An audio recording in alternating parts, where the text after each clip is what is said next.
Hi friends, welcome to Beautifully Bookish Bethany, where I have new videos every week about books and the geeky mom lifestyle. In today's video, I'm going to be sharing with you my 12 favorite indie published books that I read in 2020.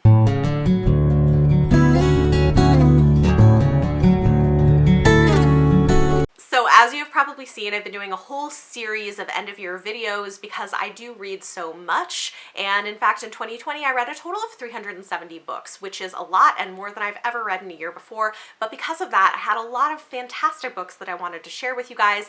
And one thing that I do try to prioritize as part of my reading is reading some books published by indie authors, and I read some really great ones this year. I'm going to tell you right up front that the majority of these books are romance, but not all of them. There are other books kind of mixed in different genres. Some of these are books I had for review, some of them are books I picked up on my own or were sent to me or were gifted to me.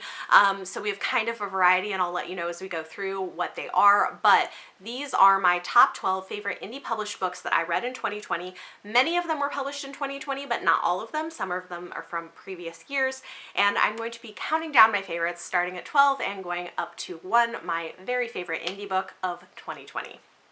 With that said, let's go ahead and dive right in with number 12. Number 12 is one that I originally had as an e-arc for review and enjoyed so much that I wanted to get a physical copy, put it on my wish list, and somebody gifted it to me. This is Meet Cute Club by Jack Harbin. So I really enjoyed this. It is a super sweet but also somewhat steamy male-male romance that is own voices. It is written by a gay man as an author, which I appreciate having that because I think too often men-loving men books are written by women for women, and that can be a little bit problematic, so this is not that. And it was just super adorable. It's kind of a bookish, nerdy story that's super cute and has also some depth to it in some of the bigger topics that it's addressing. I'm not going to go into a lot of specifics. If you want to hear detailed thoughts on any of these books, you can check out my Goodreads, which is linked down below because I do have reviews written for all of them. But really enjoyed this one. I hope that we get more in the series because it's set in a small town, and I would absolutely read more from this author in the future. Number 11 on this list is one that I actually read in December, so pretty recently, and this was sent to me by Ashley over at Bookish Realm for a TBR swap video that we did. If you haven't seen that vlog, I will link it up above. But this is Cherishing the Goddess by Lucy Eden.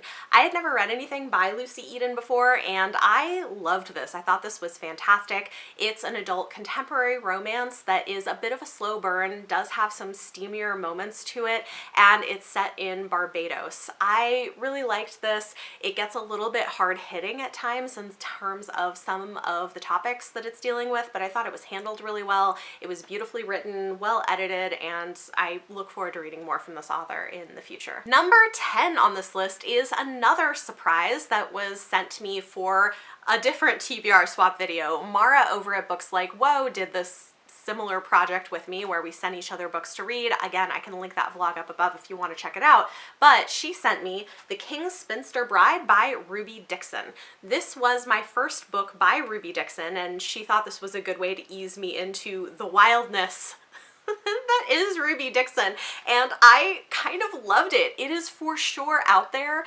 but in a campy way. Like, I don't want to go into too much detail because it's a novella, it's pretty short, and I don't want to spoil anything, but she writes campy and smart erotic romances. She's probably best known for her Ice Planet Barbarians series, of which I read the first one after having read this. But I really enjoyed this book quite a lot, and I look forward to reading more from her in the future, so I'm glad Mara got me to give her a try.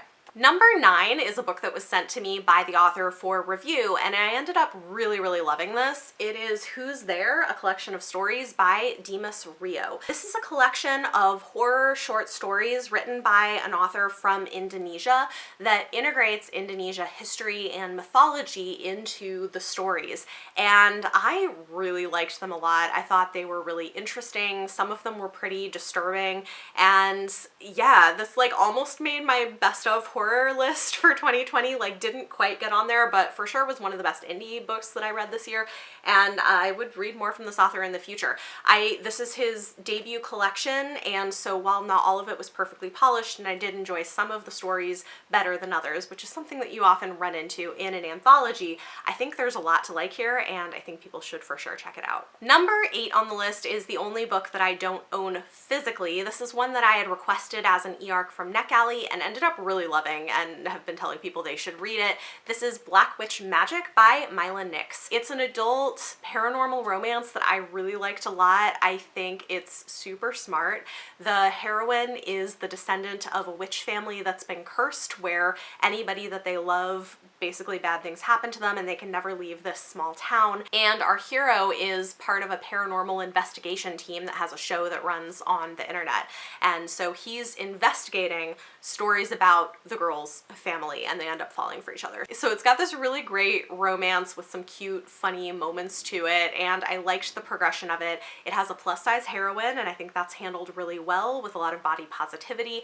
And the other thing that I think is great about this is not only do you get this nice, cute romance, but you also get really interesting subtext about racism and microaggressions. So like if you're reading it, it's there, and I thought it was really well done. So I loved this a lot. I would be very excited to read more in this series from this author, so I'm keeping an eye out for it, and when book 2 gets published, hopefully sometime this year, I will for sure be picking it up. So number 8 in my favorite indie published books of the year. Number 7 is another one that was sent to me by an author for review.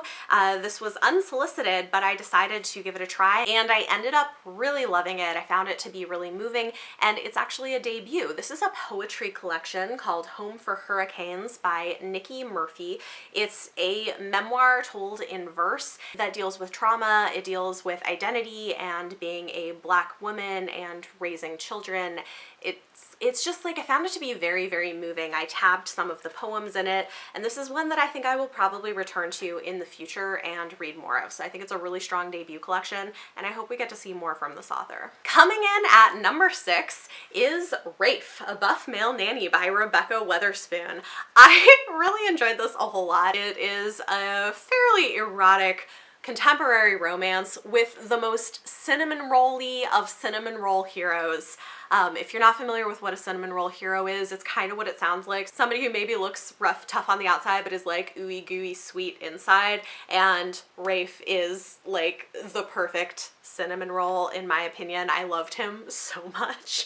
Yeah, this was really fantastic. I loved a whole lot about it. Probably my biggest complaint, which is totally a me thing and you might like a lot, is I thought the second half of the book was like maybe too smutty for my taste. Like I kind of wish we'd gotten a little more plot and a little less sex in the second half of the book, but in general, I really enjoyed this. I thought it was very well done, and I've been enjoying Rebecca Weatherspoon. She writes pretty steamy romance, but adds a lot of diversity and thoughtful thematic content to her books, but so far Rafe is my favorite of the things that I've read from her. All right, we are getting into my top 5 for the year. Somebody who is a favorite author of mine who I had to have on a couple of lists here, but we have Let It Shine by Alyssa Cole. This is a pretty short novella. She is traditionally published, but also has some indie published works, and this is one of her indie published books. I thought this was really great. It's a historical romance novella set during the civil rights movement with an interracial relationship between a Jewish man and a Black woman, and I just thought this was so good and so beautiful. It gave me so many feelings. Definitely was a fan of this and had to put it on the list as number 5. Number 4 is from another author that does hybrid publishing, where some of their work is traditionally published, some of it is indie published. This is one of their indie titles, and it's another one that was sent to me by Mara from Books Like Whoa. This is Clean Sweep by Alona Andrews, the first book in the Innkeeper Chronicles. I really liked this a lot. It totally had my sense of humor in it. It's an interesting blend of science fiction and fantasy, and was just such a romp. I thought it was so fun and funny and entertaining. I really liked the characters and the world. This may not be everybody's sense of humor, because I feel like humor is such an individual thing, but I was a huge fan of this, and it is for sure making number 4 in my list of favorite indie published books for 2020. Number 3 is actually a series because I didn't want to do multiple books from a series, and this is a series that I read almost all of the books in it this year. The first book in the series I read a couple years back, and then I pretty much marathoned all the rest of them, and that is the Brothers Sinister series by Courtney Milan. I don't own all the books. I own The Duchess War, which I didn't actually read this year, but The Heiress Effect, Kiss for Midwinter is one of the novellas, The Governess Affair, The Governess Affair. There are other books in the series as well, but I absolutely loved these. I have fallen in love with Courtney Milan's writing. I think it's just so high quality. She writes historical romances that are totally my jam, and I know that she's not for everyone, but she's definitely become one of my favorite historical romance authors. She writes these great, smart heroines, strong, interesting heroes who are an alpha male, and has a lot of big thematic content woven into her books as well, which I really appreciate. For instance, dealing with issues of consent and power, dealing with sex education and the fact that women are often not educated properly. One of the books deals with women scientists during this time period and how often they didn't get credit for the work that they were doing. I just really love Courtney Milan. I think she's phenomenal, and this series is my 3rd favorite for indie published books in 2020. Number 2 on this list is probably one of my biggest surprises of the year, and I read it early in the year. It is a book that was sent to me for a review from the author, and I thought I would like it, but I ended up loving it. I think it's so good, and probably the best indie debut I've ever read. This is Reign and Ruin by J.D. Evans. It is an adult fantasy romance that is a slow burn and really sits at the intersection of fantasy and romance. This is like a perfect crossover book, so if you read a lot of fantasy and you want to get into romance, this would be a good pick. If you're a romance reader and you want to get into fantasy, this would also be a good pick because it's got really strong world building, good plot elements, battle scenes, stuff like that, but also this wonderful, beautifully well done, slow burn romance, and I just ate it up. I've been meaning to read on in the series all year, and I really need to get to. I have book 2 and I want to buy more of them. So there's more books in the series available, but I really, really loved this one. So number 2 in terms of favorite indie books of 2020. Oh, and this is on Kindle Unlimited, by the way, so seriously, go read it. It's real good. And lastly, my number 1 favorite indie published book that I read this year is Grip by Kennedy Ryan. This is also my favorite romance that I read this year. It is so good, and I really want to read more from Kennedy Ryan in 2021. The thing that I love about this book in particular is it's one of the best depictions I've ever seen of what issues really come up in interracial relationships. The hero in this book is Black and the heroine is white, and there are elements of this that are kind of soapy and melodramatic, which I also honestly enjoy in romance. I'm finding is fun when it's a little over the top in terms of drama.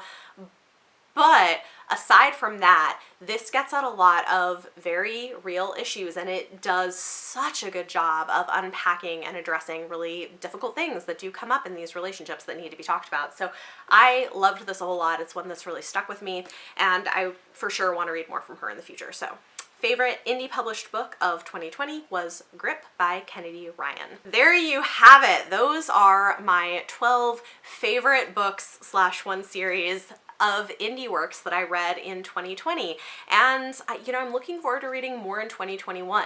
This is the thing, I read a lot of traditionally published books, but I make it a point of also trying to include some indie published books, because even though there are for sure some that are not very high quality, there's also amazing books out there, really good writers and authors who are getting good editing and copy editing done. So I try to make it a part of my reading so that I can recommend some of those titles to you guys.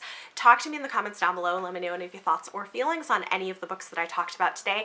And for your question of the day, recommend to me one of your favorite indie titles that you have read in 2020. What is a book that you really loved and thought was a standout? Let me know in the comments down below. If you like this video, give it a thumbs up, subscribe if you want to see more, and if you want to support the work of the channel, check out the Patreon linked down below. Thank you so much for watching, and I'll see you next time.